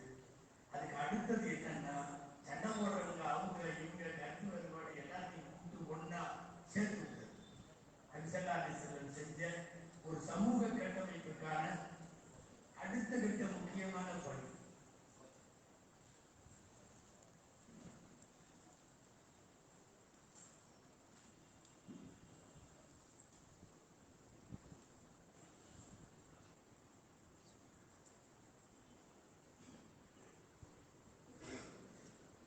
ரசூலுல்லாஹி ஸல்லல்லாஹு அலைஹி வஸல்லம் ஒரு உடலை போல் ஒரு உம்மத்தை ஆக்காத வரைக்கும், ஒரு உடலின் உறுப்புகளை போல் இந்த உம்மத்தை ஆக்காத வரைக்கும் சமுதாயம் உருப்படாதுங்கிறத விளைவு வச்சிருந்தாங்க. ஒரு கட்டிடத்தின் செங்கற்களை போல் இந்த சமுதாயத்தை கட்டமைக்கிற வரைக்கும் எந்த வெற்றிகளும் வருங்காலங்களும் சாத்தியமில்லை என்பதை நபிகள் நாயகம் புரிந்து வச்சிருந்தார். ஒரு உடலை போல உருவாக்கம் செய்யப்பட வேண்டும், அப்படியே இருக்கணும், அதே சொல்ல போதும். ஒரு கட்டடத்தினுடைய செங்கற்களை போல அவர்களை உருவாக்க வேண்டும் என்று ரசூலுல்லாஹி ஸல்லல்லாஹு அலைஹி வஸல்லம் முடிவெடுத்துதான் முஹாஜிர்களை அன்சாரிகளை கைகோக்க வச்சது. சண்டைகளை எல்லாம் முடிவுக்கு வந்தது. இன்னைக்கு இந்த சமுதாயத்திலே எப்படி இருக்கோ இல்லையோ அது பறக்கத்தான் இருக்கு. எந்த ஊரு விதிவிலக்கல், ஊரு எல்லா ஊரும் இப்படி ஒரு பார்ட்டி, அப்படி ஒரு பார்ட்டி, அப்படி ஒரு பார்ட்டி, தனித்தனியா கபுஸ்தான், தனித்தனியா எல்லாமே. இந்த சண்டைகள் முடிவுக்கு வராத வரைக்கும் சமூக வெற்றி சாத்தியம் இல்லை. ரசூலுல்லாஹ் ஒரு அற்புதமான சமூகத்தை சமைத்ததற்கு, படைத்ததற்கு மிக முக்கியமான காரணம் அவர்கள் கையில் எடுத்த இந்த ஒற்றுமை பணி, ஒன்றுபடுத்தி வைத்த பணி, ஒன்றுபடுத்தி வைத்த பணி. நீங்க என்ன இருக்கு, நீ எவ்வளவு காலத்துக்கு இப்படி சண்டை போடுறோம்னே தெரியல, சண்டை போட்டுட்டே இருக்கும். இப்போ 2 நாளைக்கு முன்னாடி ஜனாதா வச்சுக்கிட்டு அடித்தடி எத்தனையோ ஊர்கள், இப்போ 2 நாளைக்கு முன்னாடி சொல்றேன், பொம்பளைகளும் நாங்களும் தொழுவோம், ஆம்பளைகளும் தொழுவோம், ரோட்ல வச்சு தொழுக வை, இல்லை நாங்கள் அங்கே பள்ளியாசல கொண்டு போய் தொழுக வச்சு தான் அடக்குவோம்னு அந்த ஜமாத்து, ரோட்டில் தான் தொழுக போன இவனுவோ கடைசியாக சேட்டை போட்டாப்பா. இது எவ்வளவு காலத்துக்கு? ஏதாவது ஒன்றை தனிப்பட்ட அமல்களா இருந்தா நீங்க எப்படியோ போங்களா, ஒரு சமுதாயத்தை பிளவுபடுத்துகிற வேலை பண்ணக்கூடாதுல்ல. நீங்க தொடர்ந்து அந்த வேலை பண்றோம். நான் ஏதோ இயக்கங்களை சார்ந்து நினைச்சுக்கிட்டா நான் எல்லாத்தையுமே சொல்றேன். முதல்ல நம்ம அஹ்லு சுன்னத் வல் ஜமாஅத் என்று சொல்லக்கூடியவர்களையும் சொல்லுகிறேன். எத்தனை பிரிவு சண்டை பள்ளிவாசல்ல, இதுல உலகத்திலேயே நம்மை விட சண்டை போட்ட சமுதாயம் வேற யாரும் இல்லை நினைக்கிறேன். கோரிக்கைகளுக்காக வேண்டி போராடுவதிலே கூட முஸ்லிம்கள் ஒன்றாக இல்லை, தனித்தனியாக இருக்கிறார்கள். நான் ஏற்கனவே சொல்லியிருக்கேன், நிறைய பேர் கேட்கிறாங்க, ஒன்றுபட்டு ஒரு இடத்துல நம்ம நின்றுட்டா யாரும் சாத்தியப்படவே முடியாது, வேற விஷயங்களை கவனிக்கிறதுக்கு. அவன் நம்ம கோரிக்கையை கேட்டுதான் அவன் யாரா இருந்தாங்க.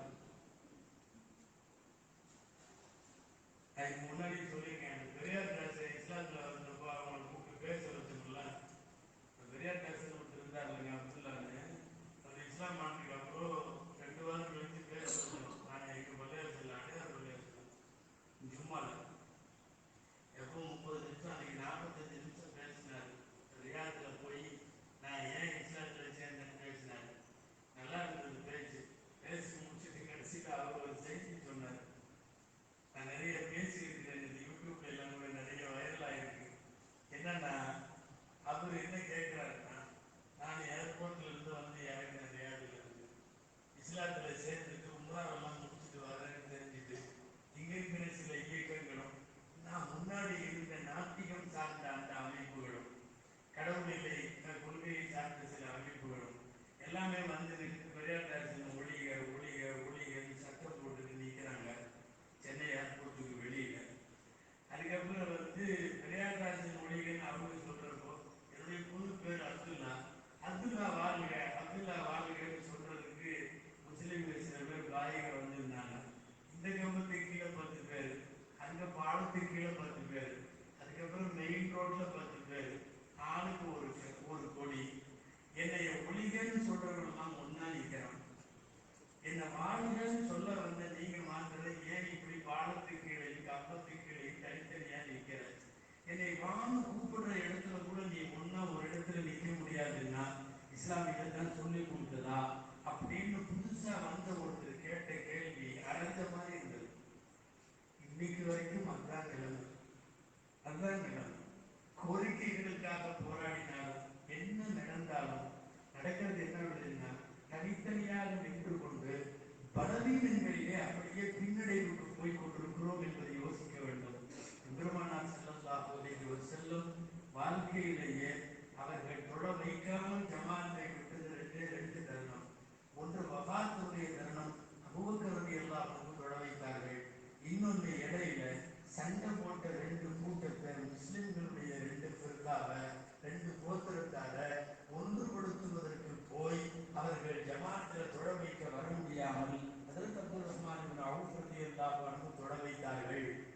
நாம் பார்க்கிறோம். வாழ்க்கை முழுக்க அவர்கள் தலைமை ஏற்றிருக்கிற இமாமத்து பணியை கூட யாரையோ சேர்த்து வைப்பதற்கான அந்த செலவு பொழுதுகளில் அவர்கள் விட்டிருக்கிறார்கள் என்று நாம் யோசித்து பார்த்தால், ஒரு சிறந்த சமுதாயம் கட்டமைக்கப்படுவதற்கு அசிங்கமான விஷயங்களை களைவது என்கிற வரிசையில் எப்படி மது போதை போன்றவற்றை எல்லாம் நபி ஸல்லல்லாஹு அலைஹி வஸல்லம் அவர்கள் தடுத்தார்களோ, எப்படி விபச்சாரத்தை அதிலிருந்து முழுமையாக மக்காவினுடைய அந்த மனித சமுதாயத்தை மீட்டெடுத்தார்களோ, அதுபோல ஒன்றுபட்டு நிற்க வேண்டியதன் அவசியத்தை சொன்னார்கள். நீங்க அப்படி இல்லை. ஒரு 30 வருஷத்துக்கு முன்னாடி தமிழ்நாடு வேற, 30 வருஷத்துக்கு பின்னாடி வேற. 30 வருஷத்துக்கு முன்னாடி நீங்க எந்த ஊர்ல நின்று என்னத்தை விசாரிச்சாலும் காப்பீர்கள் கூட கரெக்டா சொல்லிடுவோம். இப்போ நான் காரைக்கால் பஸ் ஸ்டாண்ட்ல இறங்கிட்டு மசூதி எங்கன்னு 25 வருஷத்துக்கு முன்னாடி கேட்டா அவன் தெளிவா மசூதி காட்டிடுவான். இன்னைக்கு காரைக்கால் பஸ் ஸ்டாண்ட்ல இறங்கி மசூதி எங்கன்னா அவன் கூட கேட்கலாம், உனக்கு எந்த மசூதி வேணும்? நிறைய வெரைட்டிஸ் இருக்கு. மஸ்ஜிதுல டைப் ஆஃப்ஸ் நிறைய இருக்கு. நீ எந்த டைப்ல உள்ள பள்ளியாசல் வேணும்? உனக்கு தொப்பி போடுற மாதிரி வேணுமா, போடாத மாதிரி வேணுமா, கைகால நீட்டிக்கிற மாதிரி வேணுமா? இல்லை, நிறைய காப்பீர்கள் கூட தெரிந்து வைத்திருக்கிறார்கள் அல்லவா? ஒரு 30 வருஷம் பலவீனம், ஒரு 25 வருஷ காலத்தில் ஏற்பட்ட இந்த பின்னடைவு நாம் யோசிக்க வேண்டும். ஒரு சமூகம் வெற்றியை நோக்கி பயணிக்கிறது என்றால் குறைந்தபட்சம் அடிப்படை தேவைகளிலாவது அந்த சமூகத்தில் இருக்கிற சக்திகள் ஒருங்கிணைந்து ஒரு கருத்தில் நின்றால் இதுவெல்லாம் சாத்தியமாகும். ஸல்லல்லாஹு அலைஹி வஸல்லம் அவர்கள் மேற்கொண்ட சமூக பணிகளை பேச சொல்லியிருக்காங்க. சமூக பணிகள்ல இன்னும் ரொம்ப முக்கியமானது என்ன தெரியுமா? எல்லாரையும் உள்ளங்களை கவர ரசூல் ஸல்லல்லாஹு அலைஹி வஸல்லம் முன்னெடுத்த பணிகள் சமூக பணிகள். இன்னைக்கு நாம அந்த பணிகளை எடுத்து செய்ய வேண்டியது இருக்கு. பல்வேறு சமய நல்லிணக்க பணிகளை,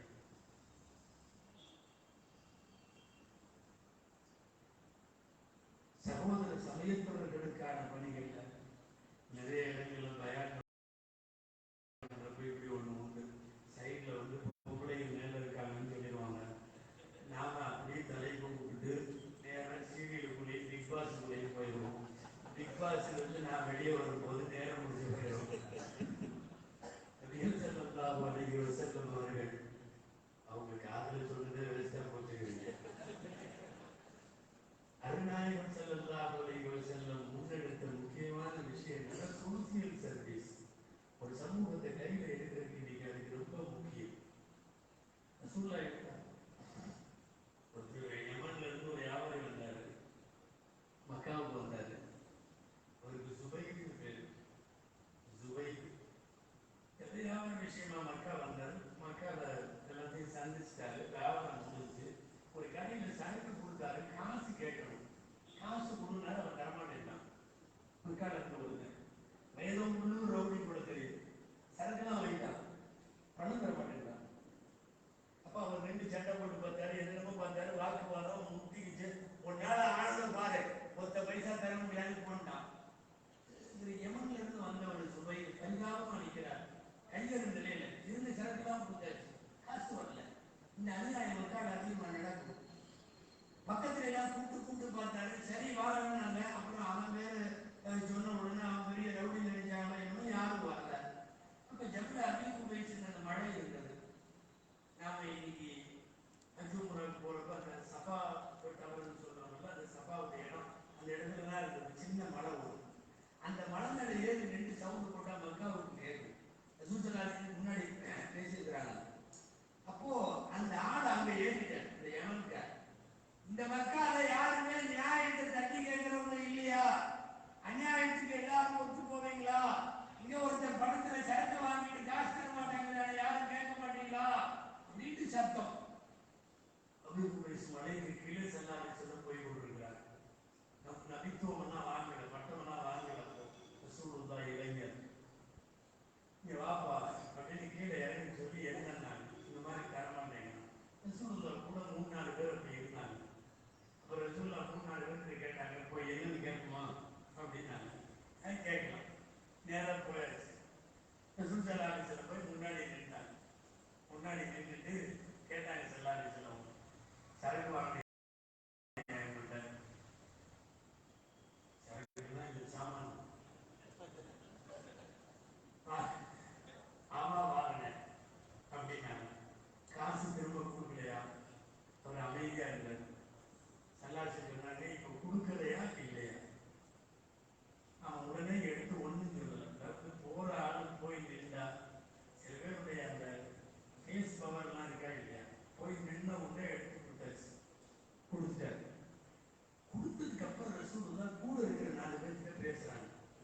நாம இன்னைக்கு ஒரு வியாபாரி பாதிக்கப்பட்டா வாங்கி கொடுத்துட்டோம்.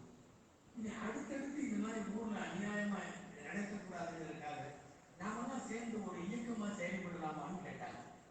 இந்த யமன்காரருக்கு காசை வாங்கி கொடுக்குறப்பதான் அப்படி கேட்கிறாங்க. ஓ செய்யலாமே நாங்க கூட இருக்கிறவங்கலாம். அப்ப ரசூலுல்லாஹ் சொன்னாங்க, நாமெல்லாம் செய்ய வேணாம், அபூ தாலிப்கிட்ட போவோம். அபூ தாலிப்கிட்ட போவோம்.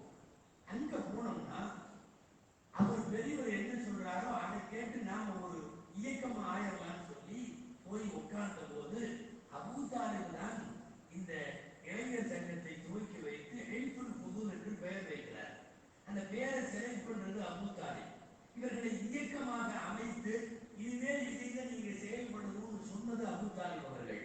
அப்போ உருவானதுதான் ஹில்ஃபுல் ஃபுதூல், சோசியல் சர்வீஸுக்கான, சமூக சேவைக்கான, மக்கள் பணிக்கான ரசூலுல்லாஹ் கண்ட இயக்கம். மனித மனங்களை கவருவதற்கு, மனங்களை கொள்ளையடிப்பதற்கு இந்த சேவைகள் செய்யப்படும். சேவைகள் சென்னையில் இந்த வெள்ளம் மழையில எல்லாம் நம்மளுக்கு உதவுற பார்த்ததுக்கு பின்னாடி தானே ஒரு மாதிரியா இப்போ தரமழைக்கு வாங்கிக்கலாம்.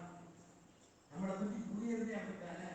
2015 வெள்ளப்பிரளயத்துக்கு பின்னாடி சில பேர்லாம் அந்த மாடிகளில் தவிச்சவங்களை எல்லாம் நம்ம பசங்க காப்பாற்றி அதை இதையும் பண்ணி முஸ்லிம்களுடைய உதவிக்கு பின்னாடி. ஆமா, அதுக்கு அப்பதான் சில பேர் சொல்றான், பாய்க்கெல்லாம் எப்படி ஹெல்ப் பண்ணுவாங்கன்னு எங்களுக்கு இப்பதான் தெரியும் அப்படின்னு. நாங்க ஹெல்ப் பண்ணுவோம்னு தெரியறதுக்கு வருஷம் வருஷம் வெள்ளமா வர முடியும்? எல்லாம் வந்துச்சு செய்யறோம். செய்யணுங்கிறது எங்களுக்கு ரசூலுல்லாஹ் போட்டிருக்கிற உத்தரவு. அபயக்குரல் எழுப்புகிற யாராக இருந்தாலும் அந்த குரலை நோக்கி, அந்த அநீதத்தை நோக்கி, அந்த பாதிப்பை நோக்கி கையை நீட்டுபவன் முஸ்லிம். அது அப்படிதான் செஞ்சாகணும். குர்ஆன் சொல்லுகிறது, அப்லிஹும் அஹ்மனஹு, அவனை அச்சமற்ற இடத்திலே கொண்டு போய் அவனை விட வேண்டிய பொறுப்பு முஸ்லிம் சமுதாயத்திற்கு உண்டு. தூக்கி எல்லாம் காப்பாற்றினா அதுல வந்ததுதான். நீங்க அதுல ஏற்பட்ட சமூக சேவைகள் முன்னெடுக்கப்படுகிறது என்பது ரசூலுல்லாஹ் அன்றைக்கு அவர்கள் அமைத்த முஸ்லிம் சமூகத்தினுடைய அற்புதமான கட்டமைப்பு. உடனே பசங்கள்லாம் நினைப்பாங்க, நார்மலாதான் இயக்கமா செயல்படுறோம்ல, நாங்க என்ன ஒரே ஒரு வித்தியாசம், அன்னைக்கு அபூ தாலிப்ங்கிற பெரியவர் எப்படி சொன்னாரோ அப்படி அவங்க கேட்டாங்க. இன்னைக்கு நீங்க எந்த பெரியவங்க பேச்சையும் கேட்க மாட்டேங்கிறீங்கிறது தான் பிரச்சனை.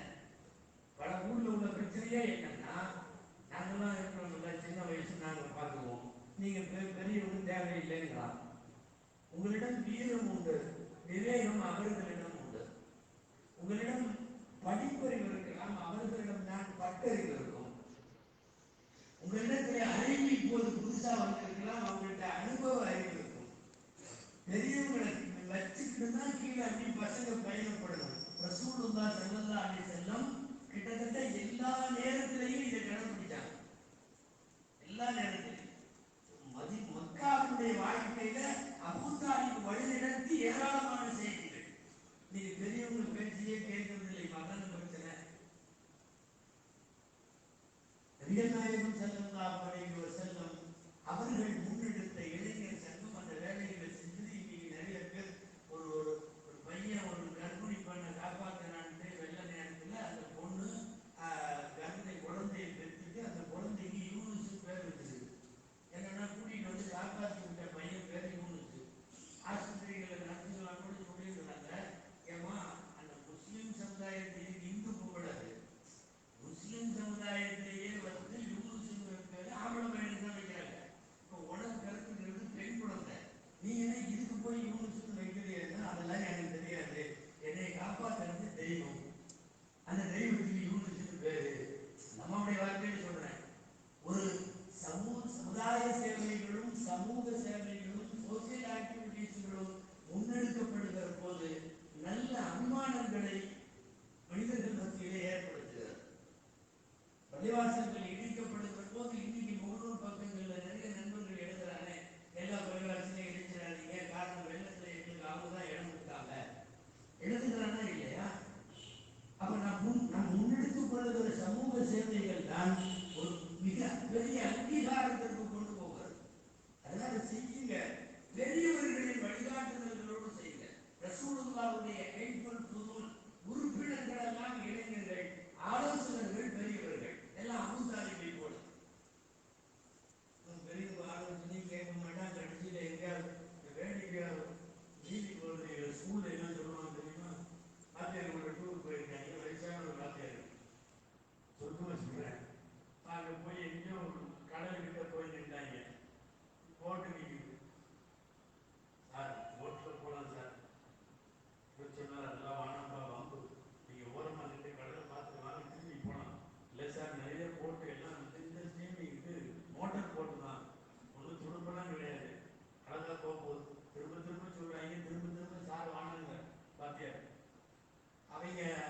ஒத்துக்க மாட்டேங்குதுன்னு ஒத்துக்க வைக்கிறதுக்காக கன்வின்ஸ் பண்றதுக்காக நிறைய பேசிட்டே இருக்கான். அதுல அவங்க கொடுத்த விளக்கம் என்ன தெரியுமா சார்? ஒரு பஸ் டிரைவர் மாதிரி கஷ்டம்னா இங்க இருக்கா, அப்பப்ப கண்டக்டர் சிலர் நிற்கணும், பயணிகள் ஏறுவார்கள், பயணிகள் இறங்குவார்கள், லெஃப்ட்ல எவனாவது வருவான் பார்க்கணும், ரைட்ல வருவான் பார்க்கணும், எதிரில் வருவான் பார்க்கணும், பின்னாடி ஒருத்தன் ஓவர்டேக் வருவான் அவனையும் பார்க்கணும், இதுக்கு இடையில ஆறு அடிக்கும், ஸ்டாப்புக்கு நிற்பாக்கணும், ஒரு டிரைவர் 10 பேரை பார்க்கலாம்.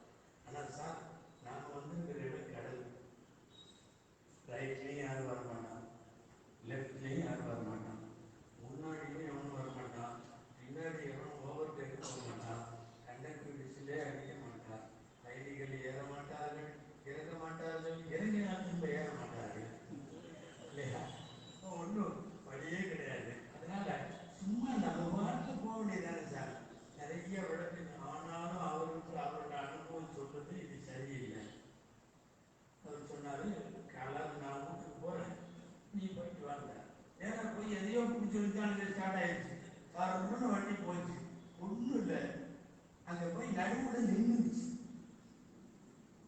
இவன் எத்தனையோ போன யோசிச்சிருக்கான், ஒரு போன யோசிக்கல, சார்னு அங்கிருந்து கத்திருக்கான். இவர் கரையில சொல்லியிருக்காரு, பஸ் டிரைவர் கண்டக்டரை வச்சு அத்தனை போன யோசிக்கல, இது ஒரு புது போன எங்க தெரியுமா, வண்டி நின்றா 4 பேர் இறங்கி தள்ளணும். நான் யோசிச்ச அந்த போன நீங்க யோசிக்கிறப்பா, நீ யாராவது தள்ளிட்டு எப்பவாவது வீட்டுக்கு வா. நான் பேசிட்டு இருந்தது அபூதாலிப் போன்றவர்கள் வழிநடத்தினார்கள், அதற்கு பின்னாலும் பெருமக்கள் வழிநடத்தினார்கள், மூத்த சஹாபிகளிடம் ஆலோசனைகள் செய்தார்கள். ஸல்லல்லாஹு அலைஹி வஸல்லம் உருவாக்கிய சமூக கட்டமைப்புல இந்த அம்சங்கள் எல்லாம் இருந்தது. ஒரு சமூகம் சிறந்த முறையில் வருவதற்கு அல்லாஹ் அக்பர், பெண்கள் மேம்பாடு ரொம்ப முக்கியம். அந்த சமூகத்தை நன்றாய் சமைத்ததற்கு முக்கியம் என்ன தெரியுமா? பெண்களை பெண்களாக நிறுத்தினார்கள் என்று சொன்னார். ரிஃப்கம்பில் கவாரின்னு ஒரு வார்த்தை, கண்ணாடிகள் கவனமாக கையாளுங்கள்.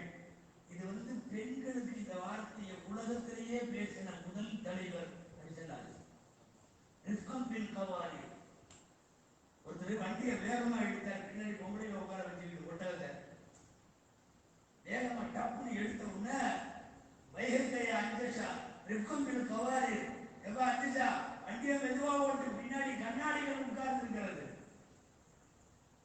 நீங்க பாருங்க, பொட்டியில் அனுப்புறப்ப எழுதுறீங்களா, அந்த இது ஒட்டி கிளாஸஸ் ஹேண்டில் வித் கேர் அப்படின்னு சொல்லி, இது கண்ணாடிகள் பாதுகாப்பாக கையாளவுன்னு ஹேண்டில் வித் கேர். இது கண்ணாடி என்கிற இந்த பத பிரயோகம் உலகத்திலேயே முதலாக உபயோகித்தது ஸல்லல்லாஹு அலைஹி வஸல்லம். எல்லாத்தையும் விட தூக்கி மேல உச்சகட்டமா போட்டாங்க. உங்களோட நல்லவங்க யாரு தெரியுமா? உங்களுடைய மனைவிமார்கள் வீட்டில் உள்ளவங்க நல்லவங்கன்னு சொன்னா நீங்க நல்லவங்க. இப்ப நமக்கு சர்டிபிகேட்டே அங்கதான் வாங்கணும். இப்போ அவர் பள்ளியாசல நல்லவர், வேலையில் நல்லவர், தெருவுல நல்லவர், கடமையில் நல்லவர், எல்லாத்துலயும் நல்லவர். சொந்த கொண்டாடிட்ட நல்லவர் இல்லை, அவர் நல்லவர் இல்லை. ரசூலுல்லாஹ் வச்சிருக்கிற ஸ்கேல் அது. பெண்களை கொண்டு போய் உயர்ந்த இடத்தில் வைத்தார்கள். அந்த பெண் எல்லா வகையிலும் பெருமைப்படுத்தப்பட்டால் சமூக முன்னேறிய பெண்களை அவர்களுடைய நிலைகளை குறித்து அக்கறை எடுத்துக் கொண்டு ரசூலுல்லாஹ் அவங்க பிரச்சனைகளை முன்னெடுத்தது இருக்கா இல்லையா? அது இந்த உலகத்தில் உச்சகட்டமாக இந்த சமூகத்தில் வெற்றிக்கு காரணம்.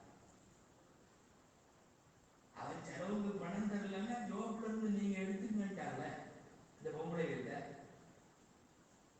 தாய்மார்கள் வந்திருக்காங்கல்ல, சொல்ல வேண்டிய நேரம். நீங்க நினைக்கலாம், இந்த நேரம் போட்டு வருவாரு, மேல மேல உட்கார்ந்துருக்காங்க. ஒரு அம்மா சொல்லுச்சு ரசூலுல்லாஹ், எனக்கும் என் குழந்தைக்கும் தேவையான அளவு தர மாட்டேங்கிறாரு, என்ன செய்யறது? குதிமா எடுத்து வளர்ந்தக்கு பில்மாரும், உனக்கும் உன் குழந்தைக்கும் தேவையான அளவுக்கு நீ எடுத்துக்கோ, வித்தவுட் பர்மிஷன். கேட்கணும்னு அவசியமே இல்லை, ஜோப்புல நேர கை விட்டு எடுத்துக்கலாம். இன்னைக்கு ஒன்றும் இல்லைன்னா கார்டு எடுத்துக்கலாம். இன்னைக்கு அப்படித்தானே ஆயிடுச்சு. நான் கரன்சி இல்லாத, காசு இல்லாத எடுத்துக்கலாம்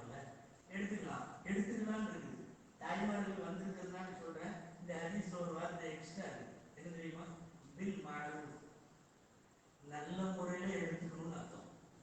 அப்படின்னா உங்களுக்கும் குழந்தைக்கும் தேவையான அளவுக்கு, உங்க தம்பி வீட்டுக்கும் தங்கச்சி வீட்டுக்கும், உங்க அம்மா வீட்டுக்கும், அதுக்கும் இதுக்கும் கொடுக்கறதுக்கெல்லாம் எடுக்கக்கூடாதுன்னு அர்த்தம்.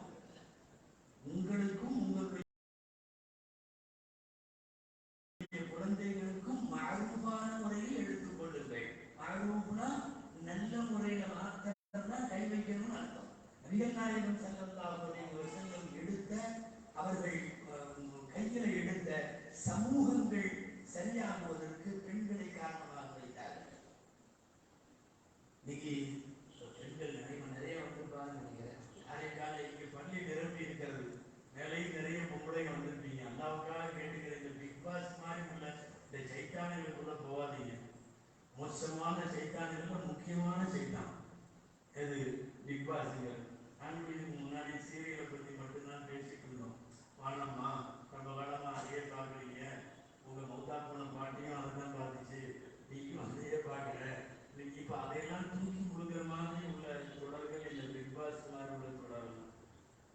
உலகம் முழுக்க ஒரு திட்டத்தோடு வருகிறது பிக் பாஸ் என்பது. கலாச்சார மாற்றத்தை ஏற்படுத்துவதற்காக கொண்டு வரப்பட்ட தொடர்கள். நீங்க ஏதோ சும்மா பொழுது போற ஒரு நிகழ்ச்சி மாதிரிலாம் நினைச்சுக்காதீங்க. பிக் பாஸ் தமிழ்நாட்டில் இல்லை, எல்லா ஸ்டேட்லையும் இருக்கு. இந்தியாவில் மட்டும் இல்லை, உலகம் பூரா பிக் பாஸ் இருக்கு. எந்த நாட்டில் இறங்கினாலும் பிக் பாஸ் இருக்கு. அந்தந்த நாட்டுக்கு தோல்வா அந்தந்த நாட்டிலே காட்டுகிறார்கள். எல்லாமே என்ன தெரியுமா? உலகம் பூரா இருக்கிற பிக் பாஸ்களுக்கு பின்னால ஒரு அஜெண்டா இருக்கிறது. என்னன்னா கல்ச்சுரல் மாற்றம். பழைய சங்கதிகளை இந்தியங்களை வெளியே கொண்டு வரணும். யார் வேணாலும் யாரோட என்ன சேர்ந்து வாழலாம். ஒன்னா அப்படியே ஆடம்பரமா ட்ரெஸ்ஸை போட்டுக்கலாம். பிக் பாஸ் பார்த்து தெரியுங்க, ரொம்ப மோசமா எல்லா பக்கம் தெரிகிற மாதிரி ட்ரெஸ் பண்ணிக்கணும். அந்நியர்கள் கூட உட்கார்றப்போ உரசிக்கிட்டு உட்காரணும், மேலே சாஞ்சிக்கணும். பக்கத்து விட்டு பெட்ரூமை எட்டி பார்க்கணும். 18 வயசு 20 வயசுக்குள்ள சிகரெட்டு போயிடும். இதெல்லாம் பிக் பாஸ் இன்னைக்கு கற்றுக் கொடுத்துருக்கிறது. நீ அது எங்கேயோ நடக்குதுன்னு நினைச்சிட்டு நீங்க பாக்குறீங்க. உங்களுடைய வீட்டுக்கும் வீதிக்கும் அதை கொண்டு வருகிற திட்டமிடலோடு தயாரிக்கப்படுவதுதான் பிக் பாஸ். பிக் பாஸ் என்பது லிவிங் டுகெதர் மாதிரி.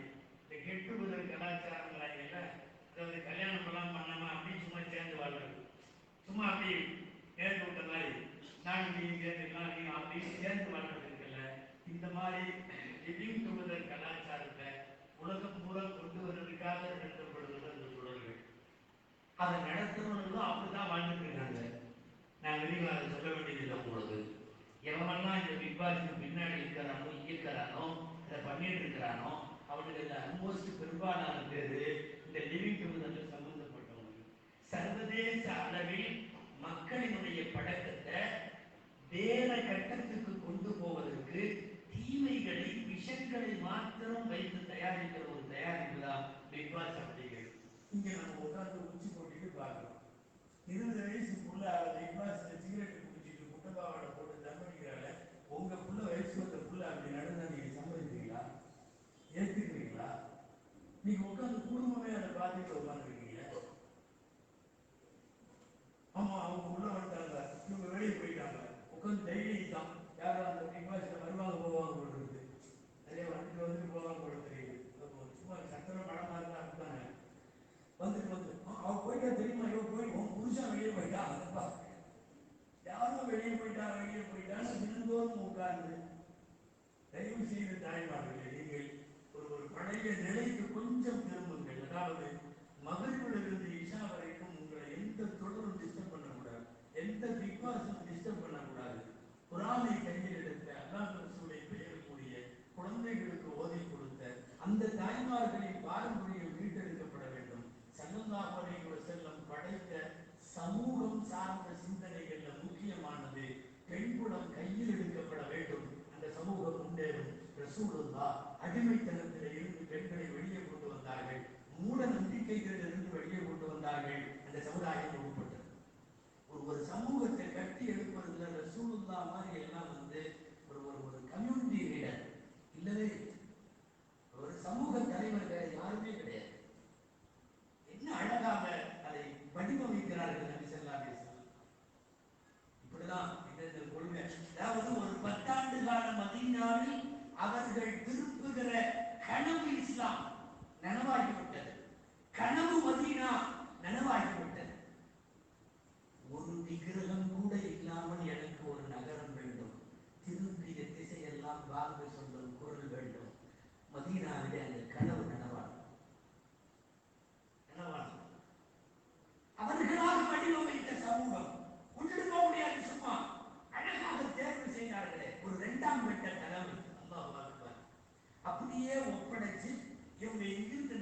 திரும்ப அதை அப்படியே கண்டினியூ ஆகும். ரசூலுல்லாஹ்வுடைய மிகப்பெரிய வெற்றி இந்த அவர்கள் உருவாக்கிய சமூகம் சிதிலமடையாமல் அடுத்த தலைமுறைக்காக எடுத்துக்கொண்டு போவதில் நபி ஸல்லல்லாஹு அலைஹி வஸல்லம் காட்டிய அந்த வேகம் என்ன அருமையான இரண்டாம் கட்ட தலைமை. ஹஜ்ரத் அபூபக்கர் ரலியல்லாஹு அன்ஹு எல்லா இடத்திலையும் இரண்டாவது நிறுத்தி, தொழுகையில நிறுத்தி, குகையில நிறுத்தி, பயணத்தில நிறுத்தி, பப்ளிக்ல நிறுத்தி, எல்லா பக்கம் நிறுத்தி, வஃபாத்துக்கு முன்னாடி முஸல்லாவை நிறுத்தி நான் போறேன் என்று சொல்லி அவர்கள் விடைபெறுகிற போது இஸ்லாம் அடுத்த கைக்கு வருகிறது. அப்படியே வருகிறது. அதுவே குடி இல்லாமல், விபச்சாரம் இல்லாமல், அக்கிரமங்கள் இல்லாமல், பெண்களை மதிக்கிற இந்த சமூகத்தை அப்படியே கொண்டு போறாங்க. பெரிய தேவையில்லை. என்னன்னா இரண்டாம் கட்ட தலைவர்கள் சில பேர்லாம் பார்த்தீங்கன்னா மூட்டா போறப்போ ரெண்டாவது யாருன்னு சொல்லாம போய் நாடு படுற பாடுபடாத பாடு. அல்லாஹு அக்பர். ரெண்டாவது யாருன்னு சொல்லலையா, நான் தான் ரெண்டாவது என்னென்னமோ நடந்து அப்புறம் கடைசியில 2 ஆகி 4 நாளாகி நமக்கு இதுக்கு அரசியல் வேணும். ஒரு அடுத்த தலைமை யாருன்னு சொல்லாம போகும்போது ஒரு சின்ன ஸ்டேட் லெவல்ல நாம எவ்வளவு தூரம் கஷ்டப்படுறோம். சர்வதேச அளவில் ஒரு இரண்டாவது கட்ட தலைமையை எப்படி நிறுவினார்கள் செல்லாது. அவங்க தான் ரெண்டாவது. வேற யாரும் அந்த போட்டிக்கு ரெண்டாவது எல்லாம் வரல. இங்க இருக்கிற மாதிரி அந்த யுத்தம் சொல்றாங்க. இரண்டாவது தலைமை அவங்க காலம் பூரா விடல. தொழுக வைக்கிறதுக்கு உமரது இல்லாம பரிசீலனை பண்ணாங்கல்ல, விடவே இல்லையே. 2 இடம் முக்கியமான இடம், நான் சொல்லி முடிக்கிறேன். முக்கியமான இடம் ஸல்லல்லாஹு அலைஹி வஸல்லம் நேரம், கடைசி நேரம், வஃபாத்தாவதற்கு முன்னால் 1-2 நாட்களாக நடக்கிறது. ரசூலுல்லாஹ்வுக்கு முடியல. அபூபக்கர் தொழுகை சொல்றாங்க.